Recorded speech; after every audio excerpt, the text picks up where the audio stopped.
അനേകം രഹസ്യങ്ങളെ ഒളിപ്പിച്ചു വച്ചിരിക്കുന്ന ഒന്നാണ് നമ്മുടെ പ്രപഞ്ചം അഥവാ യൂണിവേഴ്സ്. എന്നാൽ ഈ രഹസ്യങ്ങളെ തൊട്ടറിഞ്ഞവരാണ് നമ്മുടെ ഭാരതത്തിലെ യോഗികൾ.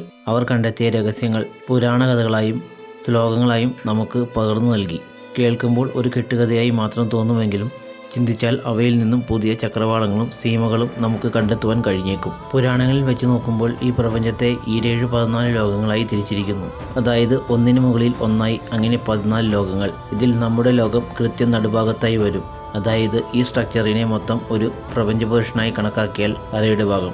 അവിടെ നമ്മുടെ ലോകത്തു നിന്നും മുകളിലോട്ട് മറ്റ് 6 ലോകങ്ങൾ. പ്രപഞ്ചപുരുഷന്റെ തല മുതൽ അര വരെ 7 ലോകങ്ങൾ. പിന്നെ അര മുതൽ കാൽ വരെ 7 ലോകങ്ങൾ. ഇന്ന് ഈ വീഡിയോയിൽ നോക്കാൻ പോകുന്നത് മുകളിലുള്ള 7 ലോകത്തെക്കുറിച്ചാണ്. അതിൽ നമ്മുടെ ലോകമാണ് ഏറ്റവും താഴെ സ്ഥിതി ചെയ്യുന്നത്. നമ്മുടെ ലോകത്തിന് മുകളിൽ ഉള്ള ലോകമാണ് ഭൂവർലോകം. അവിടെ വസിക്കുന്നത് മുനികളും നക്ഷത്ര ദേവതകളുമാണ്. അതിനു മുകളിലുള്ള ലോകമാണ് സ്വർഗലോകം. ഇവിടെ വസിക്കുന്നവർ ആരൊക്കെ എന്നാൽ ദേവന്മാരും യക്ഷന്മാരും അഷ്ടവസുക്കൾ മുതലായവരാണ്.